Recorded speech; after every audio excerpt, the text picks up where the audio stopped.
Salut à tous, ravi de vous retrouver pour Backcheck avec 4 matchs au programme ce soir. Doug Boulanger, Freddy Bodillier sont nos invités. Et quelle est l'image, Freddy, pour toi de cette soirée? Eh bien, Lausanne Hockey Club remis à l'ordre du côté de Zurich avec une lourde défaite, un 5-0 qui était claquant. Et pour toi, Doug? Pour moi, j'aime la jouer sentimentale.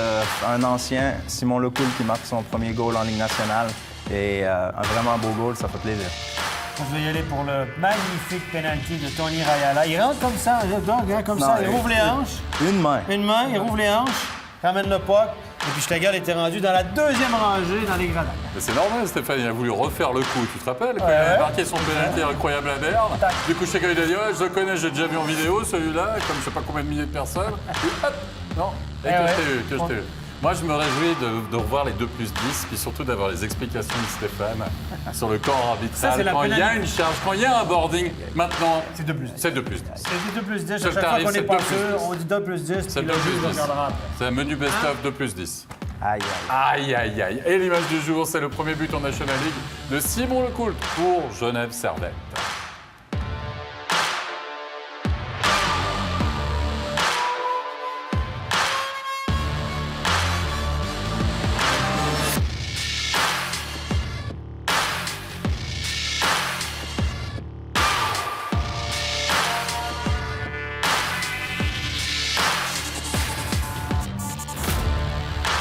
Quatre matchs au programme ce soir, on ne s'est pas ennuyé. En effet, on a vu des moves superbes, on a vu des superbes pénaltys, des vilains gestes aussi, des retournements de situation parfois sur des patinoires et des gardiens qui ne livrent pas la marchandise, notamment du côté de Zoug. On va en parler puisque Langnau-Zoug, messieurs, c'est notre premier match. C'est le match qu'on va décortiquer à mon stade. Des informations quand même dans les deux équipes. Pour vous dire, Poulenov dans les buts du côté des Tigers, Giannoni du côté de Zoug, hein, ça c'est au niveau des gardiens. Jusque-là, tout va bien. Mais retour aussi dans l'alignement à Zoug du côté de McIntyre, qui est aligné ce soir à la place de Torel, et puis de Di Domenico, qui a purgé sa pénalité interne. Non, je ne sais pas, mais rappelez-vous qu'il était allé chauffer quand même un petit peu les sièges de l'Île-Fils. Ce soir, il joue avec qui? Pesonen. Pesonen, on reforme le duo magique. Le duo l'année passée qui a fait gagner pas mal de matchs. Hein? Ouais, c'est possible, hein. C'est possible. Quoi qu'il en soit, c'est toujours dur d'aller jouer du côté de l'Île-Fils, on vous le rappelle. Quoique, Zoug va ouvrir la marque. 7e minute de jeu, Dario Simeone. Et puis là, quand même, Doug, on a le sentiment que la défense de Langnau a plus que tricoté sur ce coup. Bon, comme on appelle dans le milieu du hockey, un garbage goal. Il a été échappé et puis il a réussi à la glisser. C'est un effort individuel, il a réussi à la glisser entre les jambes. Puis c'est sûr que la défensive de Langnau ne paraît pas très bien sur ce jeu. Oui, 7e minute, l'ouverture du score et 14e minute, 15e minute de jeu même. C'est Huguenin qui va égaliser pour Langnau. Les Tigres de Langnau qui seront beaucoup plus agressifs face à cette équipe du Gaz et la petite déviation. Je pense qu'il est dévié, ce tir de Huguenin, non? Je l'espère pour Giannoni. Moi, je dirais Berger. Parce que il était dévié bien avant Pesonen, ce tir par un Zougois même, je pense, ou bien le droitier de Langnau qu'on devine là. On avait mis Berger avec assist de Huguenin, comme quoi ça ne nécessite pas toujours un monstre lancé de la ligne bleue. En tout cas, Giannoni n'est pas forcément à son avantage. Et là, on le retrouve, Giannoni totalement absent sur cette action-là. Regardez. Ça, c'est comment, messieurs, C'est un but à la Guy comment Leonardo Giannoni, qui a survolé les débats, écrasé quasiment la concurrence au niveau de son poste de gardien la saison passée. Là, c'est pas une question de défenseur, là, on est d'accord. Bon, c'est un slap shot à l'intérieur du demi-cercle. Oui, c'est un tir puissant, mais il challenge.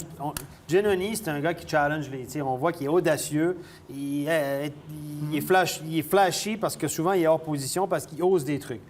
L'année passée, on le voyait à Berne, on l'aurait vu sortir probablement 1 mètre au-delà de son demi-cercle, puis se faire gros, descendre. Et là, il n'est même pas centré. Vous regardez, il est décalé à l'extérieur du poteau. Écoute, il n'est pas reconnaissable, il est nerveux. Une chose qui est flagrante, c'est qu'il joue même plus les pucks à l'extérieur de son net comme il a l'habitude de faire. Puis ça montre que là, quand tu veux pas sortir de ton goal, c'est que tu n'es pas en confiance puis que c'est compliqué. Ouais, mais ça veut dire, Freddy, non mais la confiance, c'est incroyable. Enfin, je veux dire, c'est un gardien qui a une telle expérience. Je veux dire, il part à Zoug. C'est pas comme s'il débarquait depuis la semaine passée. Enfin, je veux dire, il le sait, il l'annonce depuis l'année, tout le monde le sait. Enfin, c'est pas... Bon, mais il y a quand même des grosses attentes sur ses frêles épaules. C'est peut-être pas non plus le transfert, le meilleur marché que Zug ait fait ces dernières années. Zug vise le titre. Zug voit très très grand cette année. C'est allé chercher Hoffman aussi. Ils ont une équipe capable de battre tout le monde. Mais ils ne peuvent rien faire sans gardien. Ils ont pris quand même 6 goals mardi soir face à Lausanne. Ils entament ce match à Langnau. Langnau, ils ont un début de saison difficile, mais ils sont quand même toujours là. C'est difficile d'aller jouer là-bas. Et la défense de Zug, on le répète peut-être, mais c'est pas la défense de Berne, quoi. Il est moins épaulé, il est moins accompagné. On l'a toujours mis... Enfin, je ne veux pas me lancer des fleurs, mais j'ai toujours dit, j'ai le sentiment quand même que malgré tout, on le surestime, Giannoni, parce qu'on verra ce qu'il fera dans un autre club. Alors, c'est que le début de la saison. Tout le mal que je sais, c'est qu'il me donne tort. Mais en tout cas, en ce début de saison, il n'est pas un atout majeur du côté de Zug. Ouais, pour le moment, c'est compliqué. Là. Il est dans les 70 au niveau des arrêts. On n'a jamais vu ça, puis c'est jamais très bon quand ton gardien est dans les 70 Je pense qu'il cogite beaucoup. Là. Je pense qu'il est en crise de confiance. Maintenant, ça va être aux entraîneurs de travailler là-dessus, entraîneurs de gardiens, tout ça. C'est la preuve que même les meilleurs qui a été excellent, dominant depuis toutes ces années. Oui, devant une bonne défensive, mais il faisait les gros arrêts au bon moment. Il a été bon contre Genève l'année passée, hein, même s'il il a été dominant, il a fait des arrêts pour frustrer Genève, qui aurait pu battre Berne éventuellement. Il était au championnat du monde, il a quand même fait son job. Là, il est en crise de confiance. OK. Maintenant, tu es le coach de Zug, là. Tu fais quoi? T'as ton gardien... Ouais, monsieur, je suis désolé. Parce qu'un autre gardien qui s'appelle pas Giannoni, là, ça fait longtemps qu'il n'est plus derrière le filet avec des statistiques comme ça. C'est sûr. C'est juste que c'est quelque chose qui est... Ouais, alors, le prochain match, on met quoi? On met Hollenstein et puis voilà, on regarde. Giannoni ou pas, il va se faire remonter les bretelles. Mais c'est toujours délicat avec un gardien. Il y a une autre approche à avoir. Il y a une autre présence. Ils ont des coachs mentaux, des coachs de gardiens. Ils ont des coachs dans tous les coins. Mais là, il va falloir vraiment un grand coup de sac. Mais peut-être aussi sur le jeu dans son entier à Zug. Peut-être qu'il faut adapter le jeu défensif autour de Leonardo Giannoni. Il n'est peut-être pas seul en cause. Allez, on va revenir au match 2-1 donc, pour Langnau après 20 minutes de jeu. Non, c'est pas fini, puisque Zug va marquer à 4 contre 5. Yannick Albrecht. Là aussi, on parlait de garbage goal tout à l'heure, même si ça est 4 contre 5, ça donne un petit peu cette idée-là, on va dire, Doug. C'est quand même une belle lucarne. Quand on regarde placer le puck en haut du filet comme ça, il a quand même pris... c'est un bon tir. Je pense que ça a été touché avant de monter. Mais... Tout touch. Oui, c'est ça, tout touch. Tout touch. On comprend l'importance de ces jeux de balles quand même avant le match, très clairement, quand on voit ce genre d'action. Kuonen pour le 3-2, assiste de Blasé à Maxwell. On voit clairement l'hésitation là, au niveau de la déviation, puis il n'est pas descendu là-dessus. Je pense que la plupart des gardiens auraient descendu très rapidement en bas. Giannoni aurait descendu. Hein? Là, les coachs de gardiens diront va coller le joueur qui est devant toi et puis tu mets tes jambières au sol pour fermer. C'est typiquement le style papillon, tu descends puis le puck te frappe, mais non, il reste debout là. 3 partout, c'est Marchini qui va égaliser, assist de McIntyre et de Lindberg. 3 partout après 40 minutes de jeu. Mais ce qu'il faut savoir, c'est que Langnau, juste avant, avait une grosse occasion quand même. C'était passé tout près du 4-2 et on s'est demandé si Dan Tongnes n'aurait pas été obligé de sortir Giannoni finalement à ce moment-là, à ce 4e. 3 partout. McIntyre a marqué là-dessus. Je pense pas que c'est... Très bien, merci. C'est rien, parce que le fil de la Ligue a annoncé Marchini. On était en fin de tiers. Non, mais vous explique tout, puisqu'on vous en parle depuis le début de l'été. On est un petit peu embêté. Donc c'est McIntyre. Moi, je te fais entièrement confiance. Regarde, tac, officiellement, paf, on l'a envoyé. C'est réglé. Je vais envoyer un petit mail pour vous dire que donc c'est 3 partout. Plus sérieusement, messieurs, on a le problème depuis le début. On nous a dit que les arbitres étaient en rodage encore. Non, c'est le début de saison, il ne fallait pas... Voilà. Si rassurez-vous, si jamais vous attendez minuit et vous allez avoir tous les bons noms de buteurs et de passeurs. Allez, on se rend en 3e période, si vous le voulez bien, messieurs, avec Lindberg. Lindberg pour un contact avec Robbie Earl et Lindberg va avoir une pénalité de match. Et là, Stéphane... Ça me semble...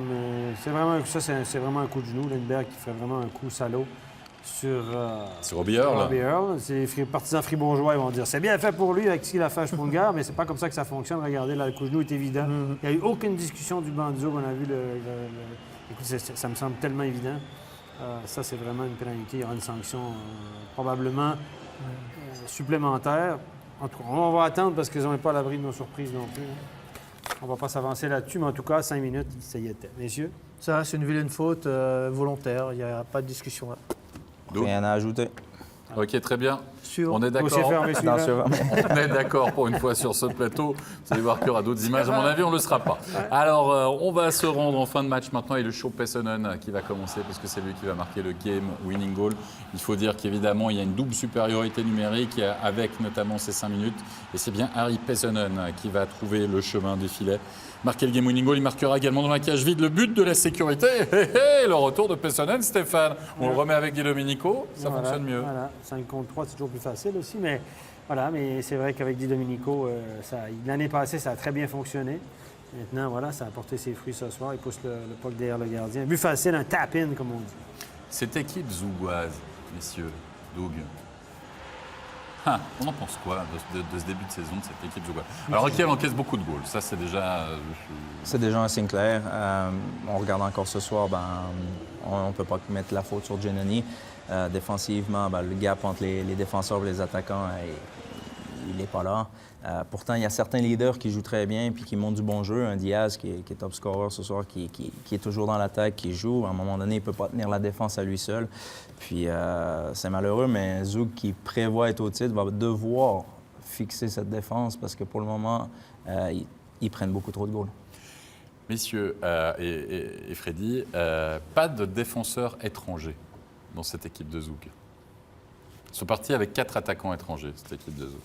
Et on a regardé, on a sorti les statistiques en début de saison, et tu t'en rappelles, Stéphane, la dernière équipe qui a été championne de Suisse avec que des étrangers, c'était Davos. Il ne faut juste pas oublier que tout le monde disait « Ah, pas besoin de défenseurs étrangers à Zug. On est tellement fort, Giannoni. Il est tellement solide. » Là, je pense qu'il y en a 2-3 qui sont en train de la roter parce que c'est compliqué. Puis je pense que ça, c'est un des gros points à souligner sur ce début de saison. Ça manque de défenseurs vraiment défensifs parce qu'on relève souvent Diaz, mais Diaz est le prototype type du défenseur offensif. Il participe énormément à l'attaque. Mais c'est vrai que ça manque de solidité défensive. On l'a soulevé tout à l'heure.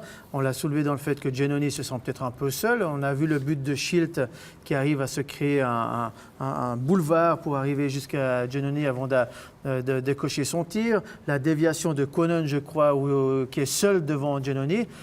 Plus que les défenseurs, c'est le jeu défensif de Zougois qui est à revoir, comme je disais tout à l'heure. Oui, à voir si ça va bouger du côté de Zug, notamment au niveau du éventuel recrutement, en effet, en défense, parce qu'il y a vraiment beaucoup de buts, en tout cas, qui est pris par l'instant par cette équipe zougoise. On m'a soufflé, pas sifflé, mais presque dans l'oreillette la statistique, 85,4% d'arrêt pour Giannoni depuis le début de la saison.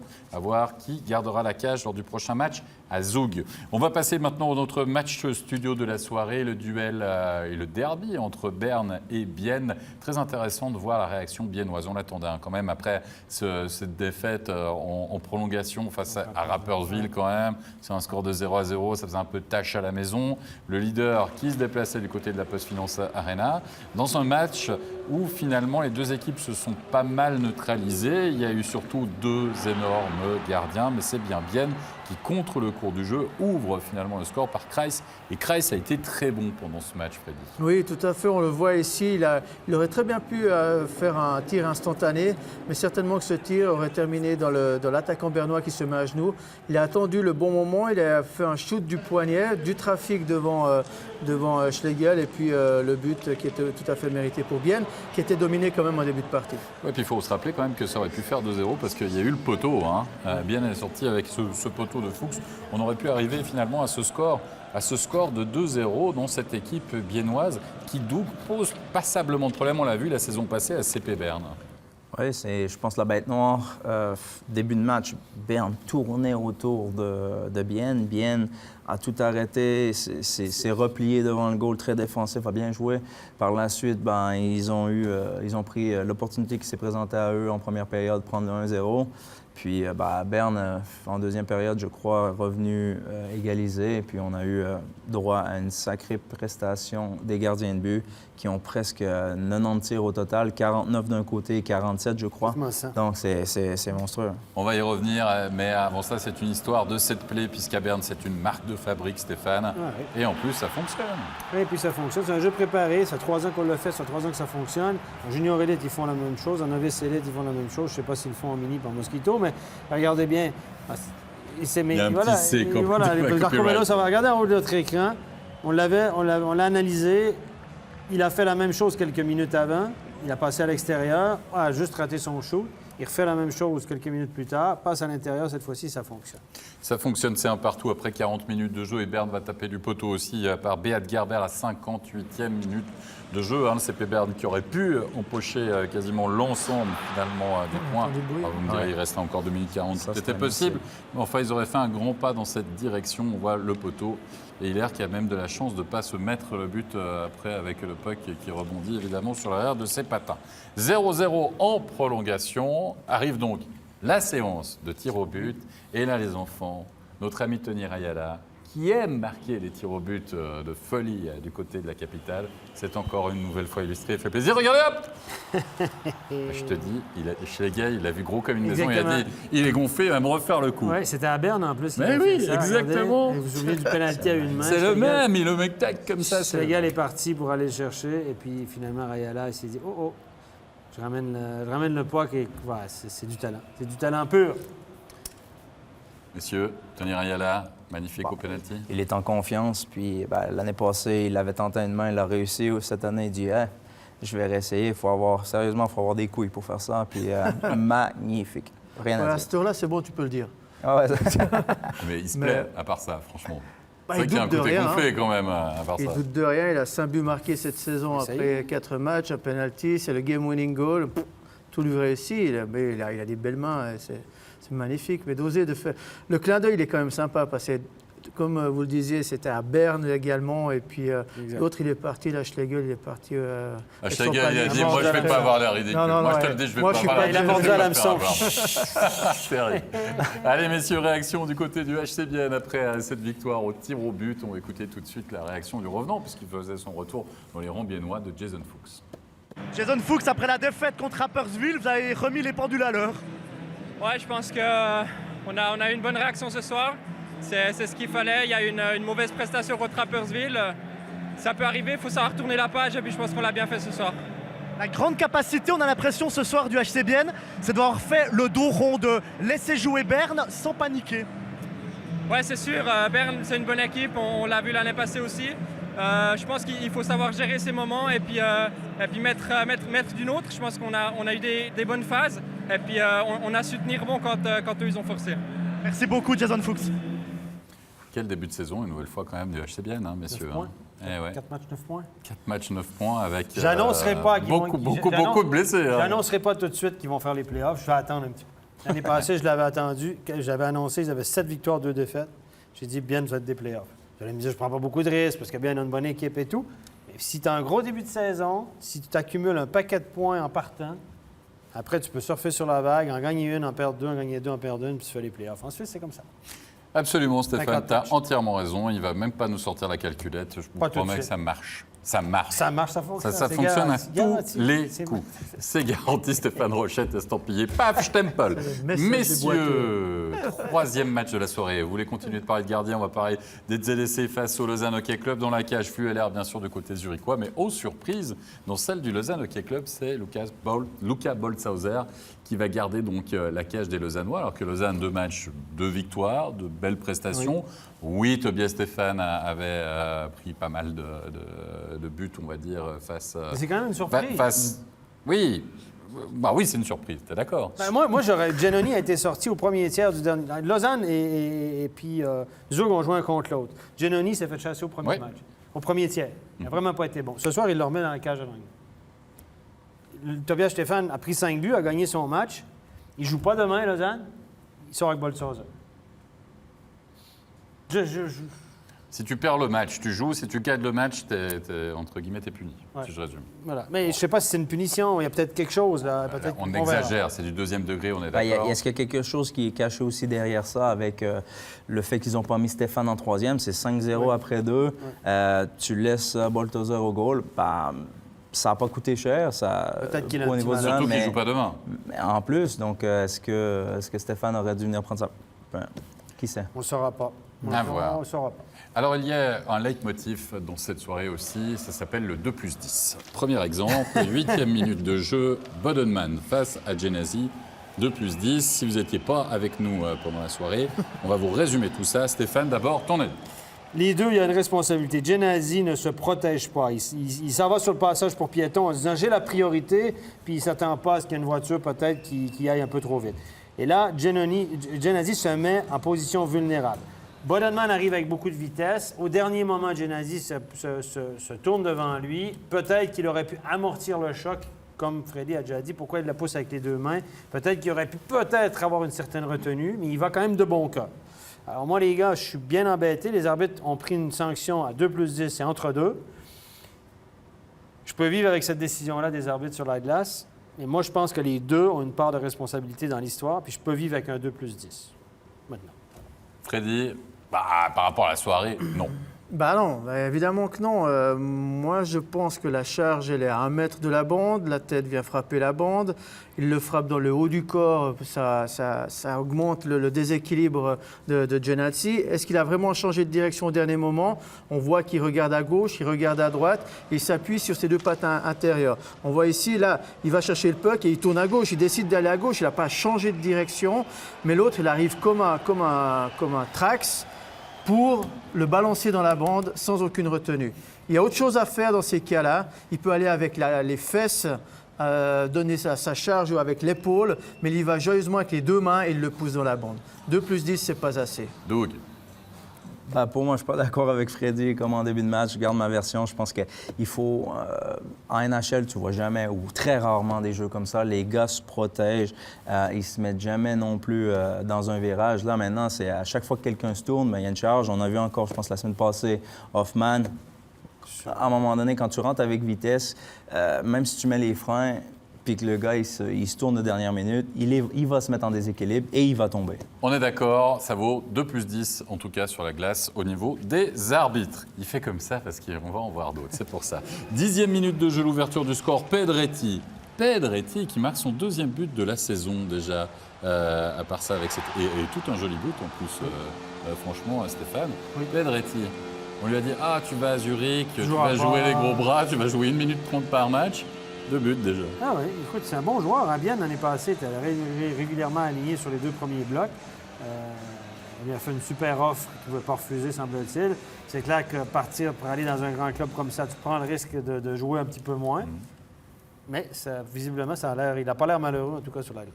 Non, on a fait 1-0 après 20 minutes de jeu. On va se rendre en 2e période qui va virer au cauchemar, là, pour Lausanne, qui va encaisser 4 buts. Tout d'abord, Chris Baltisberger, la petite déviation dans le slot en supériorité numérique. Oui. Très belle. Patterson, dans son bureau en powerplay, regardez, déviation. Il cherche la canne de Baltisberger. Déjà, Peterson qui cherche une canne. Parce qu'en général, c'est plutôt la canne de Peterson qu'on cherche pour le one-timer.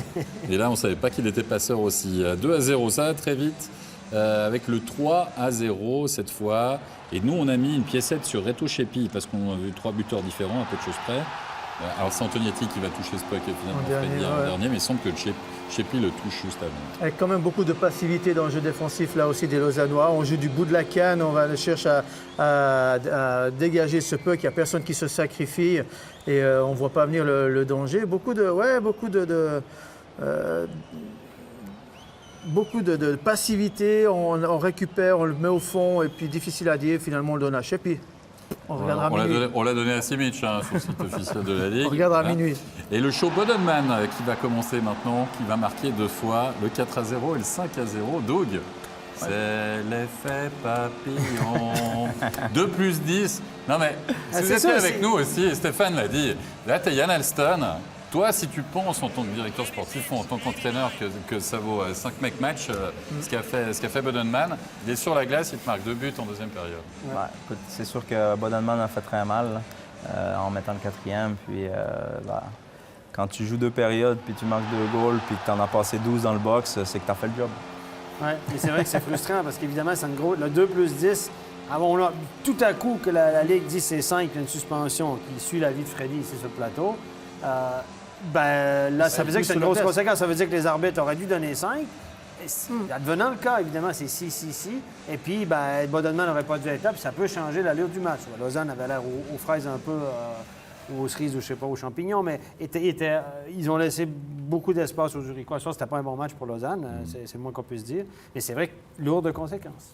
Allez, messieurs, on va encore voir une scène, une charge de Marty. On est en fin de match, 56e minute de jeu. Et là aussi, Steph, Celle-là, je l'aime beaucoup moins. Beaucoup moins. pourquoi? Parce que déjà, c'est 5-0, là. Regardez. Boum.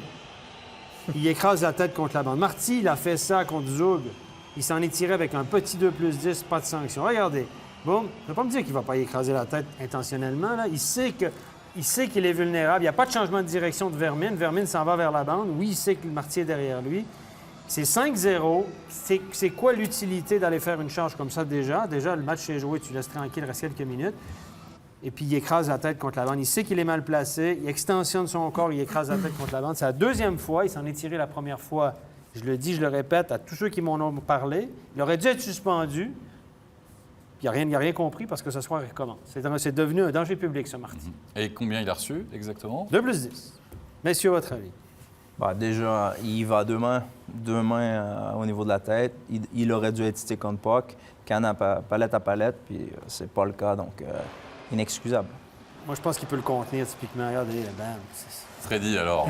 Mais c'est dur à dire, mais on va tous être d'accord. C'est juste nul, c'est ce genre de charge. Il va frapper directement à la tête, il va l'écraser. Mais qu'est-ce qu'on attend avant de sanctionner davantage ce genre de charge? Il y en a tous les soirs. Il y en a tous les, tous les soirs. On en parle à chaque fois.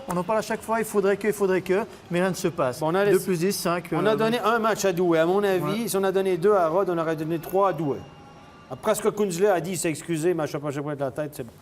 Gerber, il chope les temps d'étranger de Rapperswil derrière la cage, directement contre le menton, l'épaule, il laisse passer le puck, boum, 2+10, pas de sanction. Tu mets un match, tu dis, grand, on veut pas ça. Marty écrase la tête du joueur de Zug derrière le but, intentionnellement, il écrase la tête. Comme Philippe Schelling a fait quand il a joué à Cloton il y a 2 ans, en janvier, il y a 2 saisons, il y a eu 5 matchs. C'est incomparable pour moi. Marty, 2+10, tout est beau. C'est quoi qu'on envoie le message aux gars, là?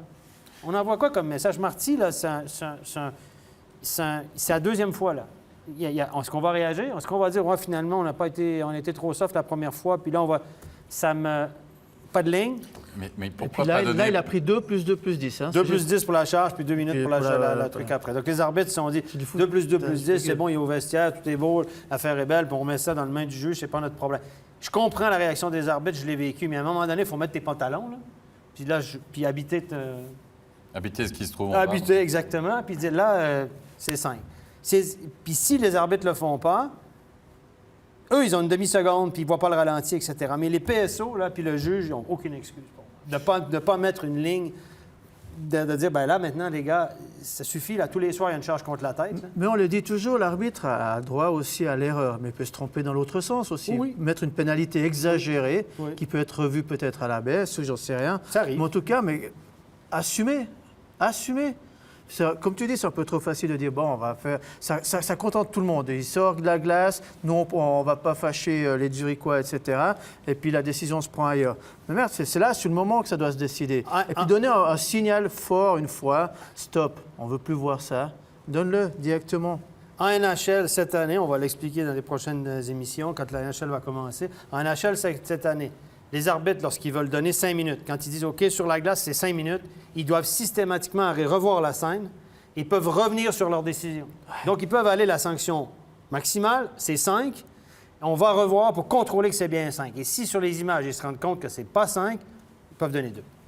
Ouais, mais on va finir les matchs à 3 h du matin. Tu as la vidéo pour les buts, la vidéo pour les pénalités, la vidéo pour le changement de tour. Ça, c'est une opinion que je peux entendre aussi. Ouais, simplement, pour les 5 minutes, pour le nombre de fois que ça arrive, ce soir, je suis sûr qu'il aurait dit Bodeman, c'est 5, on va les contrôler. Ouais. Peut-être qu'ils auraient changé de décision. Marty, c'est 5, on va les contrôler. Peut-être c'est trop long. Moi, c'est je une préfère opinion qu'on que donne le droit à l'erreur à l'arbitre. Il fait partie du jeu. Les joueurs font des erreurs sur la glace, l'arbitre a le droit d'en faire et on devrait... Ils ont sanctionné, c'est pas... Oui, mais on leur donne la marge de manœuvre avec le 2+10, c'est ce qu'on explique depuis un moment, à la preuve. Excuse-moi, mais la preuve, c'est des 2+10. Maintenant, on voit des 2+10 qui poussent comme des petits pains. Ça, c'est 2+10. Ils préfèrent dire 2+10, puis ils donneront plus après que de donner 5. puis d'avoir l'air stupide quand que le juge, finalement, Non, il y c'est avait pas rien. stupide. On a le droit de se tromper. Mais encore une à fois. l'interne, je peux vous dire qu'à l'interne, quand tu donnes une pénalité majeure qui n'en était pas une, tu te fais sanctionner ou tu te fais taper sur les doigts avec un mauvais rapport.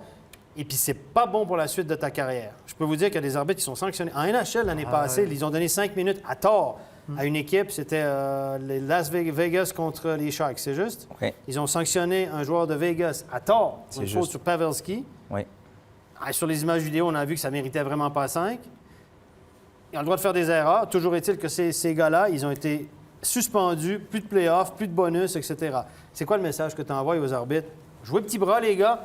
Autant donner moins qu'elle soit upgradée que de donner trop, parce qu'on va être sanctionné. Puis à l'interne ici, ça ressemble souvent à ça. Je te coupe parce qu'en régie, on est en train de me sanctionner en me disant qu'il faut On y qu'on va. accélère un tout petit peu parce qu'on a une réaction à Petit l'issue de cette chenapan. large défaite quand même du Lausanne Hockey Club. Et ça, c'est aussi l'information de la soirée. On va écouter la réaction d'Étienne Froidevaux. Étienne Froidevaux, 5-0, ça paraît très sévère. C'était pas si mauvais quand même de la part de votre équipe ce soir? Non, je pense pas, mais quand même, c'est clair. Je pense qu'ils ont joué plus intelligent, plus efficace. Je pense qu'on a bien commencé, mais on était un petit peu trop motivé pour marquer dans tous les shifts. Et puis, c'est pas vraiment le hockey qu'on va jouer. Parfois, il faut juste tenir. Et puis, eux, c'est une bonne équipe qu'ils ont. Et puis, ils ont joué, je pense, pour moi, personnellement, je pense qu'ils ont joué très bien. Puis, on n'a pas mérité de gagner ce match, même s'il y a eu des choses qui étaient bien. Mais je pense, en gros, c'était vraiment un de nos matchs les plus nuls qu'on a fait juste maintenant. Ça fait 2 matchs que vous encaissez quand même 5 buts. Faut-il s'en inquiéter? Ouais, c'est quelque chose qu'on parle. Je pense que tu n'arrives pas toujours à marquer plus que 5 buts. Alors, c'est clair, nous, on veut être plus fort défensivement. Aujourd'hui, on n'a pas pu aider beaucoup à Boltzhauser. Ça me fait mal au cœur un petit peu, mais c'est la vérité au moment. Et puis, je pense que c'est quelque chose que ça commence par chacun personnellement. Merci bien. Voilà pour cette réaction lucide d'Étienne Froidevaux. On va passer maintenant à Genève-Servette, le dernier match face à Ambri-Piotta du côté de la Valachia. Notez que c'était notamment le retour de Tanner Richard dans les rangs de Genève-Servette. Et puis du côté d'Ambri, Radovina dans la cage et Sabolic en surnuméraire. Ambri qui va ouvrir le score, 2e minute de jeu. Hoffner qui semble dévier ce puck devant la cage sur ce tir de Sverger. Belle ouverture du score, Freddy, par Ambri. Oui, un powerplay qui semble fonctionner à Ambri. Ils ont besoin de ça, Ambri, surtout en ce début de saison. Ils ne marquent pas beaucoup de buts. Et puis là, un bon tir de Sverger. Et la déviation, un peu de passivité là aussi devant la cage, défendue par des clous. Voilà 1-0 pour Ambri. Vous aimez les 2+10. On continue le festival. Stéphane, attention, c'est parti. Nouvel exemple, Plestino. Mais là, il n'y a rien du tout. 2+10. Là, il n'y a rien du tout. Il y a 2+10. Ça n'a rien du tout. C'est un excellent jeu défensif. Le geste de Tanner Richard juste après est beaucoup plus Ouais, dangereux. regardez ça, il n'y a rien du tout. C'est un bon jeu défensif. Puis regardez Tanner Richards qui va arriver après, on va le voir regarder. Et boum! Ça, c'est limite. Ça, c'est dangereux. Il l'a chopé, il s'est extensionné. Je ne suis pas que c'est une charge contre la tête. Et là, il a raison, je suis Cochereda. Il n'y a rien du tout. Parce que là, si on commence à siffler ça, Freddy, t'as fait ça des noms. Combien de fois t'as fait ça, toi? Oh, moi, alors non, moi, on peut pas dire ça comme ça. Je préfère que tu me cites dans des actions offensives, mais pas sur des coups comme ça, quand même. Non, Stéphane. Non, mais effectivement, là, alors pour une fois qu'il le pousse à la hauteur, il le pousse un petit peu quand même, mais à la hauteur des fesses, donc assez bas dans le centre de gravité, l'autre perd l'équilibre, va se fracasser dans la bande, mais il y a nullement 2 minutes, 10 minutes ou quoi que ce soit sur cette action-là. Un jeu défensif, on est d'accord? On est d'accord. On est d'accord, messieurs, 2+10. Chez vous, vous ferez votre opinion. Allez, Simon Lecoultre, ça aussi c'est pour les bonnes nouvelles du côté de Genève-Servette parce qu'il y en aura des moins bonnes. C'est notre image du jour. Quel morceau de but, Doug. Ouais, Vous êtes déjà ça en junior? Ah, il en a sorti quelques-unes comme ça. Mais ce que j'adore de ce jeu, c'est comment il est large sur les patins, il protège bien son puck, puis la finition du back-end, c'est un très joli premier goal en National League, puis très content de voir ça. T'as fait ça à l'Aisin cet été avec lui? Non, malheureusement pas, c'est que pour lui. Et n'empêche que la casse biberon, hein, en plaisantant un petit peu, mais la cartonne du côté de Genève, hein, et trouve le chemin défilé. Oui. Coup de chapeau à cette équipe et à cette jeunesse. Par contre, on vous le disait, il y a quand même des points négatifs pour Genève ce soir. Le gros point négatif, c'est la blessure de Tom Ernest, Stéphane. C'est le pilier de la défense. Il joue presque 30 minutes par match. Si il devait s'avérer, on ne sait pas très bien. Ce serait une tuile monumentale. Ouf, oui, il n'arrivait pas à regarder. Regardez la jambe gauche. Là. C'est vraiment étonnant. Des fois, un petit rien peut avoir une grosse conséquence. Là. Mais son pied est arrivé fortement contre la rampe. On n'en sait pas plus pour l'instant. Tout ce qu'on sait, c'est qu'il a quitté le match. Il n'est pas réapparu, même pas au troisième tiers. 29e minute de jeu, on vient au match et c'est Fora qui va marquer à 4 contre 5. Vous imaginez quand même le scénario pour Jonas Servette, Freddy. Tu perds ton meilleur défenseur, tu es en powerplay et puis tu encaisses le deuxième à ce moment-là. Quand même, le scénario du match, tu te dis, la rencontre est en train de nous échapper. Là. Ça fait beaucoup d'éléments. Heureusement pour Genève Servette, en face, c'est Ambry qui n'a pas les moyens d'un Berne peut-être, par exemple, pour tourner un match dans des moments clés comme celui-là. Mais en attendant, là, on voit une belle action de Fora qui a suivi l'attaque, belle passe transversale et belle finition. Là, Gauthier Desclos ne peut rien faire. Non, mais Genève Servette va tout de même égaliser directement à 28 secondes après, c'est dans la foulée. C'est bien important. Maillard qui va marquer, Stéphane. Là, sur une passe de qui? De Richard. Richard, à travers la boîte, là, fait une passe levée, un sort sur, regardez bien. Le gardien était déjoué, ça a dévié sur Ngoy devant le goal, si je ne me trompe pas. Oui. Ah oui. Déviation sur Ngoy. Une belle pièce de jeu, belle passe de Richard. Et puis, quand tu marques des buts comme ça sur une déviation d'un défenseur, c'est signe que les choses vont bien pour toi. Tu es dans une bonne période. Que tout roule. Tout roule dans l'or. Profitez de faire des points dans ce temps-là. De partout, après 60 minutes de jeu, une seule possibilité pour Vig en prolongation qui essaie de glisser le puck entre les jambes. Ça va être presque une question de glisser le puck entre les jambes, mais quoi qu'il en soit, regardez, on a admiré celui de Rayala, celui de Wingles. Ouais. Messieurs, wow, wow, wow, wow. Il est très, très beau, mais il est plus classique quand même. Ouais. À l'entraînement, on le voit de temps en temps. Ah, c'est sûr que c'est une pièce de jeu qu'on voit beaucoup plus souvent, mais on a été gâtés ce soir au niveau des pénaltys. Freddy, il n'y avait pas de pénalty dans ton temps, ça se finissait pas au pénalty. Alors, ça se finissait pas. Attends, c'est tellement vieux que je me souviens pas, mais je sais que j'ai quand même un 100% de réussite en championnat. J'ai tiré un pénalty dans ma carrière, je l'ai marqué. Voilà. Ce qui est pas mal. Je défie beaucoup de joueurs d'avoir cette statistique-là. En tout cas, Wingles qui peut marquer un but quasiment à la Patrick Kane un petit peu. Ouais. Ce genre de pénalty, c'est son style. Quoi qu'il en soit, Genève Servette qui s'impose. 3-2 au tir au but. Une réaction là aussi du côté de Genève Servette. Il a marqué son premier but en National League ce soir. On va écouter tout de suite Simon Lecoultre. Simon Lecoultre, victoire au tir au but ici à Ambry. Ça a été long à se dessiner. Oui, c'est sûr, c'était un match assez dur. On n'est pas très bien rentré dans le match. Mais après, en deuxième période, on a mieux joué. On a su hausser notre match. Vous avez fait preuve d'une certaine maturité. Vous avez marqué votre premier but en National League, tout en devant remplacer Henrik Tom Ernest, blessé après 23 minutes. Comment ça s'est passé ce match pour vous? Ça s'est passé très vite, quoi. Henk qui s'est blessé, on n'aime pas ça, c'est notre meilleur défenseur, mais j'ai essayé de jouer mon match le plus simple possible et je pense que j'ai bien fait. Parlez-nous juste rapidement de ce but, à quel moment vous décidez d'y aller? J'ai vu Noah shooter, il a manqué le but, et puis j'ai juste pris le puck dans le coin et j'ai vu que c'était ouvert pour aller au but et j'ai juste été, puis j'ai tiré. Félicitations et puis bon retour. Merci. C'est simple, le hockey sur glace. On n'arrête pas de vous le répéter, mais regardez, mais il faut quand même avoir du talent, évidemment. Et puis un joli coup d'œil pour pouvoir marquer son premier but, comme il l'a fait Simon Lecoultre en National League. Messieurs, il est temps de passer aux 3 étoiles de la soirée. Et la 3e étoile a fait débat, Stéphane. Elle sera pour toi ce soir. Parce qu'il est Simon Bodenman a eu une très excellente saison la saison dernière, connaît un très bon début de saison l'année passée, même si son équipe n'allait pas bien l'année dernière. Et moi, il a marqué 2 buts, il a fait un bon match encore une fois, mais moi, je ne l'aurais pas mis 3e étoile. Vous avez insisté. Il faut le dire, le débat a continué toute la soirée, parce que je pense qu'avec le geste qu'il a fait, dans lequel il y a une part de responsabilité, moi, je n'aurais pas donné une étoile, juste pour ça, mais il a joué un bon match. Tu nous as dit que c'est Genesi qui a tourné le dos, il n'y pouvait rien. Oui, mais il a une part de responsabilité. Moi, je vais te reprendre sur quelque chose que tu dis tout le temps. C'est pas comment, c'est combien. C'est combien. Il a marqué 2 buts, et c'est pas une étoile qui va faire plaisir à Jan Alston. Certainement. La 2e, Harry Pessonen, le grand retour, Doug Boulanger, associé à Di Domenico. Il a marqué le game-winning goal ce soir. C'est sûr que la combinaison avec Domenico qui a recommencé a fait du bien. Pessonen, un routinier qui marque des points soir après soir. Puis depuis plusieurs années, il fait partie des très, très bons étrangers que j'aime bien. Donc, tant mieux pour lui, c'est amplement mérité. Et il faut un big gardien pour s'imposer du côté de la capitale. Il a été stratosphérique ce soir, Jonas. Hilaire, Freddy, Bebillier, incroyable, 48 arrêts sur 49 shoots. Bah ouais, 48 arrêts sur 49 shoots, même s'il a été aidé par son poteau, bah c'est aussi ça la marque des grands gardiens, c'est d'avoir un petit peu de chance également.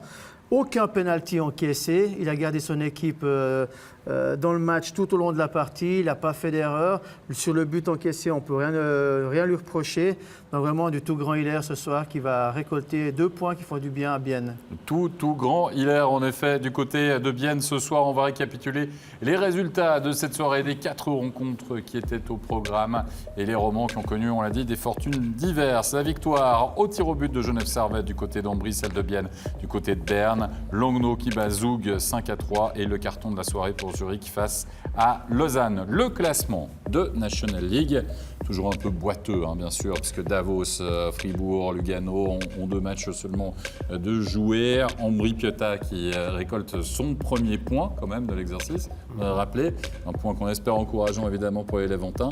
Bienne, toujours leader, Genève Servette quand même en deuxième position. Très bon début de saison. Absolument, les 2 clubs qui font un très bon début de saison. Berne, Zurich, on les attendait plus ça. Et Langnau, d'empêche, qui tient, entre guillemets, le rythme, parce que 3 matchs, 6 points, c'est pas si mal que ça, évidemment, pour Langnau. Ça, c'est un bon rythme. Ils ont joué des bonnes équipes, en plus. Absolument. On arrive à la fin de ce back-check. Merci Freddy Bebillier, merci Doug Boulanger. Merci. Stéphane, on se retrouvera demain pour un autre derby du lac de Zurich, cette fois-ci entre Rapperswil et Zurich.